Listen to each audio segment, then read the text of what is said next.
Bonjour et bienvenue dans le garage. Si je vous demande ce que c'est qu'une vis, vous allez me regarder, l'air de dire il me prend pour qui celui-là, et vous allez me répondre que oui, bien sûr que vous savez ce que c'est qu'une vis. Mais est-ce que vous en êtes sûr? Si vous vous dites qu'une vis, c'est une vis, vous vous trompez, et par conséquent vous êtes au bon endroit pour apprendre plein de trucs dont vous vous doutez peut-être pas. Une vis, c'est pas qu'un filetage sur une tige d'un côté et une tête pour visser de l'autre. Une vis, c'est très technique, et je vais vous donner quelques indications pour bien les choisir. Et il est bien possible que vous appreniez quelques trucs avec cette vidéo. Avant tout, il y a autant de types de vis qu'un curé peut en bénir. Vous en avez des conçus pour être vissés dans du béton sans avoir besoin de chevilles ou de scellement chimique. Vous en avez pour le bois, pour le métal, pour la tôle, pour le placo, pour les menuiseries en alu, en PVC. Vous en avez aussi qui sont conçus pour être indévissables. D'autres qui sont spécifiques pour les rives, pour les volets, les bardages, les planchers, etc. Alors bien entendu, je ne vais pas toutes les passer en revue, ça sera à la fois inutile et super fastidieux. Non, je vais déjà, comme d'habitude, me limiter aux vis en rapport avec la chaîne, les vis à bois. Et plutôt que de vous farcir tous les types de vis, je vais plutôt vous expliquer comment les vis à bois sont conçues et pourquoi. Comme ça, vous pourrez choisir celle qu'il vous faut par vous-même. Mais que parmi les vis à bois. Je vais vous parler que de ce que je sais. Mais avant ça, cette vidéo, elle fait partie d'une série sur les consommables des outils. Sachez que la réalisation de cette vidéo a été pensée en partenariat avec outildespro.fr. Ce sont eux qui m'ont fourni quelques vis dont j'ai besoin pour illustrer mes propos d'aujourd'hui. Merci à eux. N'hésitez pas à visiter leur site en venant de ma part, en utilisant les liens affiliés qui sont en description de toutes mes vidéos, si c'est possible, et passez voir leur chaîne YouTube à l'occasion. Alors comme je le disais, il existe une multitude de types de vis et on va voir comment les différencier. La différence la plus évidente, c'est l'empreinte de la vis sur la tête. C'est ce qui permet de visser, c'est quand même important. Les empreintes les plus anciennes sont les têtes fendues à visser avec un tournevis plat. Alors oubliez les visseuses avec ces empreintes, elles sont inutilisables parce que l'embout ne peut pas rester centré, il dérape tout le temps et il passe son temps à sortir de la tête de vis. C'est pour cette raison qu'on n'en voit plus beaucoup, et quelque part tant mieux. En fait, cette empreinte de vis, c'est la pire de toutes. En plus de ne pas maintenir le tournevis, les têtes de vis s'abîment très facilement parce qu'il est bien rare d'avoir un tournevis plat qui ait le bout pile de la même largeur que la fente de l'empreinte, et si le tournevis a trop de jeu dans la fente, on foire les têtes très rapidement. On peut utiliser parfois ces vis pour restaurer un vieux meuble, parce que ça a quand même une esthétique typique d'une certaine époque, mais c'est vraiment tout. Pour pallier au problème de maintien du tournevis, les industriels ont inventé l'empreinte Phillips dans les années 30. Cette empreinte, en forme de croix, a largement amélioré la qualité des fixations vissées. En effet, grâce à sa forme en croix, l'empreinte cruciforme Phillips réduit de beaucoup le risque de dérapage de l'outil et donc permet un couple de serrage plus élevé, tout en facilitant au passage l'insertion du tournevis ou de l'embout dans la tête de vis. Mais à l'époque, les outils industriels n'avaient pas encore de limiteur de couple comme sur nos visseuses modernes. Et donc, pour éviter que les tournevis électriques industriels de l'époque ne bousillent les têtes de vis, les empreintes Phillips ont été conçues pour provoquer l'éjection de l'embout de vissage en fin de serrage grâce à une inclinaison des flancs à l'intérieur de la croix. Et oui, si vous en bavez tous pour dévisser une vis Phillips bloquée, c'est pour cette raison. Mais maintenant que les visseuses ont quasiment toutes un limiteur de couple, l'éjection de l'embout de vissage apporte plus de problèmes que de solutions. C'est pourquoi les empreintes ont encore évolué et une deuxième empreinte cruciforme est née, la Posidrive. Ou Posidrive, je ne sais pas comment on dit. Cette empreinte plus récente ne provoque pas l'éjection de l'embout de serrage, et ça c'est cool parce que ça permet de transmettre un couple de serrage encore plus grand. Malheureusement, ces deux empreintes, Posidrive et Phillips, elles sont très semblables, trop semblables, et c'est un problème. Parce que les deux empreintes ne sont pas interchangeables. Et oui, parce que l'angle de la pointe cruciforme n'est pas le même pour les deux empreintes. Par conséquent, un tournevis inadapté n'appuie pas sur toute la surface des flancs de l'empreinte, le tournevis rip, abîme la vis, et il s'abîme lui-même. Donc les deux empreintes ne sont pas compatibles. Donc attention à utiliser le bon embout ou le bon tournevis pour la bonne vis. Pour différencier ces deux empreintes cruciformes, les empreintes Posidrive comportent des ailettes, ce qui donne une croix à 4 grandes branches et 4 autres plus petites. Ces ailettes n'ont pas d'autre fonction que de différencier les empreintes Phillips des Posidrive. Attention donc de prendre le bon embout. Pour les empreintes Phillips, ce sont des embouts de type PH, comme Phillips, et pour les Posidrive, ce sont des embouts de type PZ, comme Posidrive. C'est facile. C'est en général marqué dessus. Les PH et PZ sont disponibles en plusieurs tailles, et bien entendu, là aussi, il faut utiliser la bonne. Regardez sur vos boîtes de vis, vous trouverez sûrement un logo qui représente l'empreinte et une indication qui vous donne le type d'empreinte et la taille. L'empreinte suivante, c'est la BTR, dite aussi Allen ou Sipan. On la trouve rarement pour les vis à bois, hormis pour les quincailleries de meubles et les assemblages de panneaux agglomérés chez Ikea par exemple. On les voit peu, et c'est tant mieux parce que ces têtes de vis foirent rapidement. En effet, il n'y a pas beaucoup de matière à retirer pour transformer une empreinte hexagonale en une empreinte ronde parfaitement incompatible avec un serrage efficace. Ou plus justement, parfaitement incompatible avec un serrage tout court. Donc, le couple de serrage est vraiment limité avec ce type d'empreinte, et comme les choses ne sont pas toujours bien faites, la plupart du temps, les vis à laine ne se visent pas avec un tournevis, mais avec une clé. De par le bras de levier, ici, les clés permettent de serrer beaucoup plus fort que les tournevis, et foirer une tête de BTR devient à la portée de tout le monde.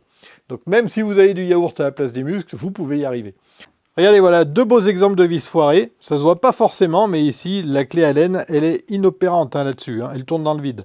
Donc cette vis, j'ai réussi à l'enlever. Celle-ci, par contre, la clé à laine n'a pas suffi. Il a fallu que j'utilise une Dremel pour pouvoir faire de la place pour un tournevis plat, ce qui m'a permis d'enfin dévisser cette vis.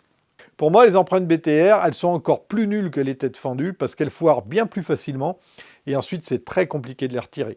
Alors il existe une autre empreinte, la plus pratique et la plus répandue, c'est l'empreinte Torx. De par sa forme en étoile avec les pointes arrondies, l'empreinte est très efficace car elle offre une excellente surface de contact et aucun angle. Ça permet à la fois de transmettre un couple très important et l'absence d'angle réduit énormément le risque de foirer une tête ou un embout. Donc l'empreinte de la tête Torx est beaucoup plus efficace de par sa forme, pour serrer les vis. Ça permet un gain de temps, de qualité de résultat et d'économie d'énergie. La tête de vis ne s'abîme pas et l'embout est plus durable. Et le jour où on doit dévisser une vis un peu rouillée dans du bois dur, croyez-moi, on est bien content de trouver une empreinte Torx sur la tête de vis. La taille des embouts et des vis Torx est donnée par un indicatif qui commence par la lettre T. Les plus courants sont T5, T10, T15 et T25.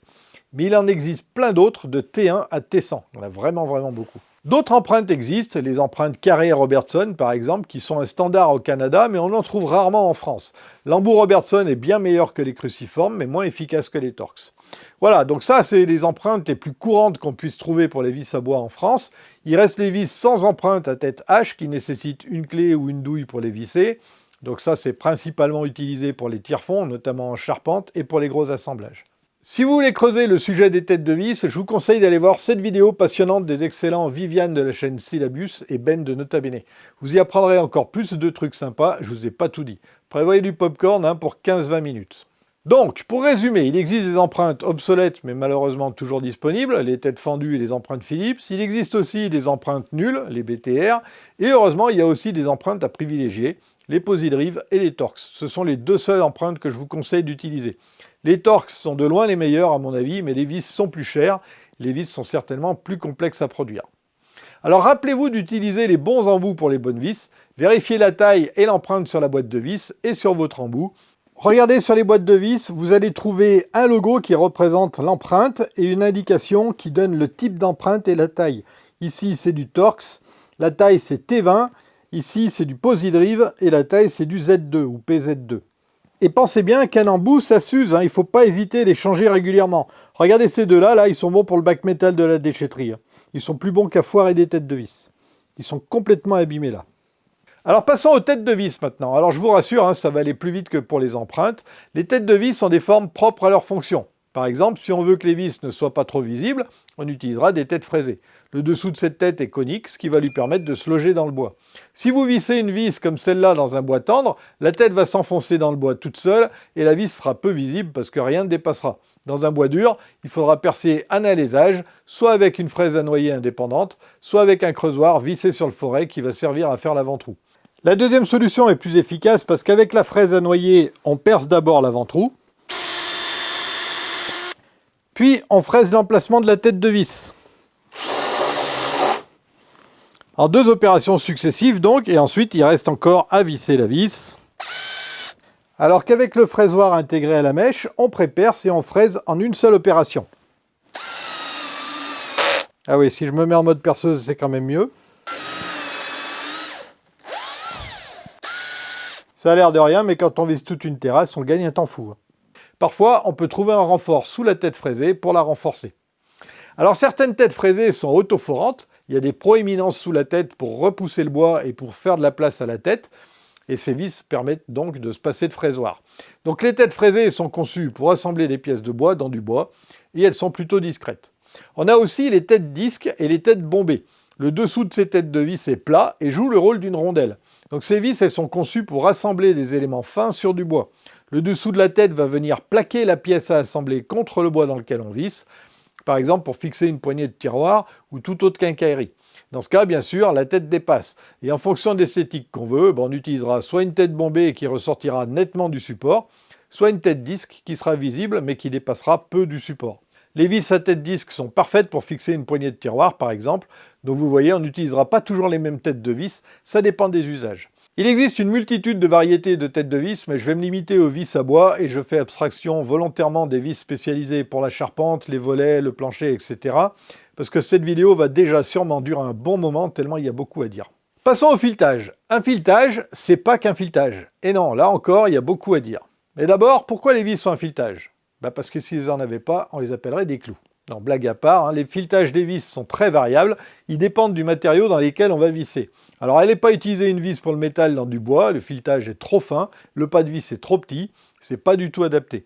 J'imagine que ça ne vous viendrait pas à l'esprit de faire ça, c'est simplement un exemple pour illustrer mes propos.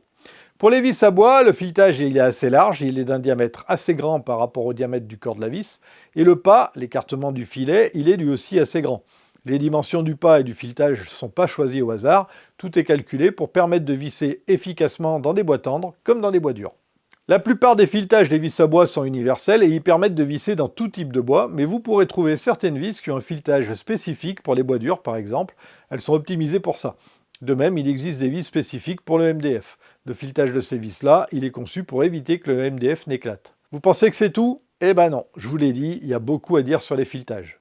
Vous allez trouver globalement 3 types de filetage. Le premier, c'est le filetage total. La vis a un filetage depuis la tête jusqu'à la pointe. Avec ce type de vis, les vis à filetage total, c'est compliqué de fixer 2 bouts de bois ensemble. Pourquoi ? Parce que quand on visse, il faut un petit peu de temps avant que la pointe ne s'enfonce dans le bois. La vis doit faire son chemin. On tient la vis, on visse, elle ne s'enfonce pas tout de suite. Hop, voilà. Et puis au bout d'un moment, elle commence à se prendre dans le bois. Le problème, c'est que quand on assemble 2 bouts de bois comme ça, la vis doit d'abord forer la première pièce, elle tourne comme je viens de le faire, et là ça se passe bien. Puis quand elle va arriver au niveau de la deuxième pièce qui se trouve dessous, là encore, elle doit percer et faire son chemin. Mais pendant qu'elle fore, la vis tourne, et bien sûr, la première pièce qui est déjà vissée va suivre le filetage qui tourne, et elle va avoir tendance à remonter le long de la vis. Et elle va donc s'écarter de la seconde pièce de bois. Et vous voyez mes 2 bouts de bois là, ils ne sont pas plaqués l'un sur l'autre.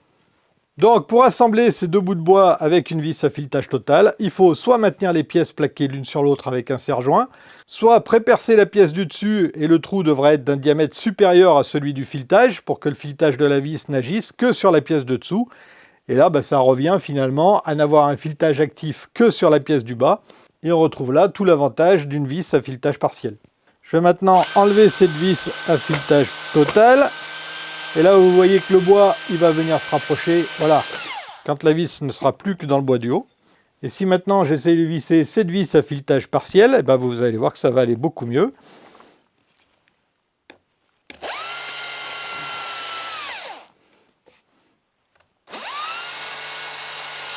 Donc, les 2 pièces s'écartent au départ, c'est pas grave. Parce qu'à la fin, la vis a continué de s'enfoncer dans le bois de dessous, là où le filetage est efficace. Au-dessus, il y avait du filetage, et puis au bout d'un moment, il n'y en a plus, et c'est la tête de la vis qui vient plaquer le bois du haut sur le bois du bas. Et là, vous voyez que mes 2 morceaux de bois sont bien plaqués comme il faut. C'est l'avantage d'une vis à filetage partiel par rapport à une vis à filetage total. Le filetage total, il a pour lui l'avantage d'une meilleure résistance à l'arrachement, parce que le filetage ancre la vis sur toute sa longueur, et la vis et la grippe dès la façade du bois. C'est pourquoi on utilise des vis à filetage total pour fixer une équerre, un sabot sur une cloison par exemple. Sur une cloison, l'épaisseur du bois elle est faible et le filetage total il est indispensable. C'est pour ça que le filetage est total sur les vis pour les panneaux agglomérés. On utilise aussi les vis à filetage total pour les cas où on veut un maximum de résistance à l'arrachement. Plus une vis a un filetage long, plus les forces de traction et de pression qu'elle peut absorber sont importantes. Voilà, donc filetage total, filetage partiel, ça fait 2 types de filetage et j'avais dit qu'on pouvait en rencontrer 3. Le troisième, il est particulier, on le trouve sur les vis pour terrasse. Ces vis-là, elles ont un filetage partiel, un espace sans filetage et encore un filetage partiel. Ces vis fonctionnent sur le même principe que les vis à filetage partiel, avec une petite nuance quand même. Si on fixe une lame de terrasse avec une vis à serrage partiel, c'est la tête de la vis qui va fixer la lame de terrasse. Si le bois de la lame se contracte, la tête de vis peut dépasser du sol de la terrasse et vous pouvez imaginer ce qui se passera quand on marchera pieds nus dessus ou qu'on se prendra les pieds dedans. houille. C'est pour ça qu'on a des vis spéciales pour les terrasses. Le second filetage des vis pour terrasse, il va maintenir la lame de terrasse juste sous la tête de vis. C'est pas la tête qui va tenir, c'est le filetage. Et ça va limiter le risque de desserrage de la vis. C'est bon, on peut marcher pieds nus. Un autre avantage de ce deuxième filetage, sans jeu entre la tête de vis et la lame, les lames ne grinceront pas lorsqu'on marchera dessus. C'est tout pour les filetages ? Toujours pas. Certaines vis ont un filetage à pas différentiel sur la pointe de la vis pour faciliter la prise dans le bois. Ça veut dire que le filetage il va ressembler à un foret de perceuse vers la pointe de la vis et un filetage classique partout ailleurs. Parfois aussi, le filetage est comme cassé par endroits, ça permet de casser les fibres du bois plutôt que de les repousser, ça permet de réduire l'effort de vissage, ça limite le risque de casse de la vis et ça limite aussi la chauffe de la vis. Ça vous est peut-être arrivé de visser puis dévisser une vis et de vous brûler avec. Parfois, on ne peut même pas les tenir. Dans le même but, le filetage vers la pointe de la vis, il est parfois ondulé ou coupant. L'ondulation écarte les fibres et ça ouvre le chemin pour le reste du filetage. Quant au filetage coupant, encore une fois, c'est pour couper les fibres. Les vis à filetage partiel ont parfois un molletage sur le fût. Le molletage, c'est ça, et le fût, c'est la partie de la vis qui n'a pas de filetage. Le molletage, ça sert à agrandir la taille du trou pour écarter le bois du fût de la vis. Ça permet de réduire le frottement entre le fût et le bois, et donc de limiter la chauffe de la vis et la casse. Voilà, cette fois, on est bon pour les filetages. Passons à la pointe de la vis maintenant. Son but, c'est de faire pénétrer la vis dans le bois. Une pointe de vis, ça s'apparente à un coin utilisé pour fendre le bois. Évidemment, le but est de surtout pas fendre le bois. Alors avec une pointe classique, on n'a pas d'autre choix que de percer un avant-trou pour être sûr de pénétrer dans le bois sans qu'il fende. Mais vous vous en doutez, il y a plein de points techniques qui vont permettre de faciliter la pénétration de la vis sans risque. Certaines vis ont leur pointe fendue pour percer le bois et pour casser les fibres en vissant. Ça permet de ne pas avoir à percer un avant-trou. La fente casse les fibres, la pointe peut passer sans avoir à les écarter et du coup, on évite de fendre le bois. Comme je l'ai déjà dit, on peut aussi parfois trouver un filetage différent sur la pointe pour que la vis s'enfonce dans le bois sans effort. La marque Spax, quant à elle, a breveté un système qu'ils appellent 4-cut ou 4-cut. La pointe de vis 4-cut, elle n'est pas ronde mais carrée. Les 4 coins du carré repoussent les fibres du bois lors du vissage et créent ainsi un espace pour le diamètre du corps de la vis. Ça limite le couple de vissage et ça évite le fendillement du bois près du bord. Voilà, on a vu les vis en détail depuis l'empreinte jusqu'à la pointe, mais c'est pas fini. Il reste à voir les différents traitements utilisés pour protéger les vis. Les vis, c'est un petit peu comme les cols. En fonction des usages, on ne va pas utiliser les mêmes. Par exemple, pour l'extérieur, n'allez pas utiliser des vis en acier, même si elles sont traitées anti-corrosion. Il vous faudra utiliser des vis inox. Alors ok, elles sont en acier, mais en acier inoxydable. C'est la protection la plus efficace contre la corrosion. Il en existe de différentes classes, globalement pour l'extérieur et pour le bord de mer. Quasiment toutes les vis sont traitées, sinon toutes les vis, mais j'en suis pas certain et je préfère pas dire de bêtises. Mais les vis sont en acier et l'acier ça rouille et ça finit par casser. Et c'est pour ça qu'on les traite. Les traitements anti-corrosion les plus courants sont ceux à base de zinc ou de chrome. Ce ne sont pas des traitements durables éternellement, ils ne sont pas adaptés à un usage extérieur. Les vis zinguées sont les plus courantes, même si le traitement bichromaté est bien plus durable que le traitement zingué. Zingué donc à base de zinc, bichromaté à base de chrome. Pour le bois, il existe des vis anodisées qui évitent de réagir aux tanins du bois. Les tanins, ils attaquent les vis classiques et il peut apparaître des traces de coulure noire pas esthétiques autour de la vis. Il existe d'autres traitements, mais ils sont spécifiques à certains usages. Et encore une fois, je me limite aux vis à bois, donc je m'en arrête là pour les traitements. Pour être plus complet, en plus des traitements, on peut trouver des revêtements spécifiques aussi. Par exemple, il y a parfois sur le fût, sous la tête de vis, un revêtement glissant qui va limiter le frottement et qui va faciliter le vissage en limitant les efforts de couple nécessaires pour visser. On voit ça sur les grosses vis très longues parfois. Les vis sont classées en fonction de l'humidité ambiante en 4 classes. La classe 1, c'est pour ce qui est moins de 65% d'humidité. Classe 2, moins de 85%. Classe 3, c'est pour l'extérieur. Et classe 4, c'est l'environnement agressif, comme l'air marin ou chargé en produits chimiques. Le classement est écrit sur les boîtes de vis et de toute façon, si vous avez un doute quant au choix à faire, vous n'hésitez pas à appeler le service client. Comme par exemple chez OTD Pro, pour vous conseiller. L'intérêt des sites marchands sérieux comme OTD Pro, il est là. Vous avez un service client compétent et ils sont capables de vous conseiller. Et comment faire pour choisir le bon diamètre et la bonne longueur d'une vis? Alors en construction, il y a plein de règles à respecter. Par exemple, pour les assemblages structurels en construction bois, la réglementation Eurocode 5 préconise une profondeur de pénétration minimale de 6 fois le diamètre de la vis dans la deuxième pièce de bois. Mais je ne vais pas creuser le sujet, il y a bien trop à dire et ça serait bien plus fastidieux qu'autre chose. Je vais me limiter à vous donner 2-3 règles. La longueur de la vis, par exemple, ou plus précisément la longueur du filetage, elle va jouer sur la résistance à l'arrachement. Plus le filetage sera long, plus il sera difficile d'arracher la vis. Donc la longueur de la vis va influer sur les efforts dans l'axe de la vis. Le diamètre de la vis, quant à lui, il va jouer sur la résistance au cisaillement, c'est-à-dire sur les efforts pas dans l'axe de la vis. En clair, plus le diamètre de la vis est gros, plus ce sera difficile à casser. Et concernant les vis à filetage partiel, le fût non fileté doit faire la même taille que l'épaisseur de la planche à fixer, idéalement, et en général, le fût non fileté fait à peu près un tiers de la longueur de la vis. Alors bien entendu, la vis ne doit pas être trop longue pour ne pas dépasser. En menuiserie, j'utilise des vis de diamètre 3 ou 4 mm le plus souvent, parce que j'en utilise rarement, et le plus souvent c'est pour fixer de la quincaillerie. Ah, une chose importante aussi, n'utilisez pas de visseuse à choc pour les vissages courants. Jamais. La visseuse va arracher les fibres du bois. Les visseuses à choc, elles sont réservées aux travaux de charpente, où le couple de serrage il est très fort, et c'est tout. Et vous ne les utilisez jamais avec des vis inox, parce que contrairement à ce qu'on pourrait croire, l'inox casse plus facilement que l'acier dont sont faits la plupart des vis, parce que l'inox est plus dur que l'acier. Et en fait, plus un matériau est dur, plus il est cassant. Finalement, vous voyez, les vis cachent des technologies de pointe. Humour. Des vis random et un couteau pointu, ça suffit pas vraiment. D'ailleurs, pour conclure, je vais vous parler un petit peu d'histoire, rapidement. Vous allez voir, c'est intéressant. Remontons 2 siècles en arrière. À l'époque, il était très compliqué de fabriquer des vis, et donc encore plus compliqué de fabriquer des vis de qualité. Et bien, il y a 200 ans, en 1823, donc quasiment cette année, 5 Allemands au nom improbable ont décidé de créer la société ABC pour fabriquer des vis de manière mécanique. Ils produisent des vis et ils cherchent constamment à innover leur outil de production pour gagner en qualité et en productivité. 40 ans plus tard, ils sont capables de fabriquer les filetages des vis en laminant le métal. Ça ne vous évoque probablement pas grand-chose, mais pour l'époque, c'est une sacrée innovation. Les filetages sont plus réguliers, la qualité est bonne et elle est constante, ce qui est encore une fois une prouesse pour l'époque. Et ils arrivent à fabriquer les vis plus rapidement. L'outil industriel d'ABC est encore plus rentable et ils s'agrandissent. On est dans les années 1860, en pleine révolution industrielle, et encore loin de notre période contemporaine. La société ABC prospère, la demande est forte et la société continue de croître et d'innover. Et à force d'innovation, en 1967, ABC lance sur le marché une vis innovante, la vis universelle Spax. Alors si vous vous intéressez à cette vidéo, vous avez certainement déjà entendu parler de cette marque. Spax, c'est une des marques les plus réputées dans le domaine de la vis. La vis universelle Spax de l'époque est une vis à bois à filetage total, équipée d'une tête fraisée et d'une empreinte positive, si j'en crois cette photo issue du site de la marque. En 1989, ABC innove encore et sort la deuxième génération de vis Spax, la Spax-S. C'est pas la version sport de la Spax, non, l'innovation elle est sur le filetage. Il est dentelé sur les premiers tours pour écarter les fibres du bois de l'hélice du filetage pendant le vissage et pour faciliter celui-ci. C'était en 1989 et c'est pas si vieux. En 2003, Spax devient une société de la holding ABC et en 2005 sort la troisième génération de Spax. Et cette fois-ci, on a toutes les évolutions dont j'ai parlé pendant cette vidéo. Pointe fendue autoforante pour éviter les avant-trous, tête autoforante pour éviter de fraiser l'emplacement de la tête dans le bois, empreinte torx, filetage total et partiel, etc. Toutes ces innovations existent en 2005, en tout cas chez Spax.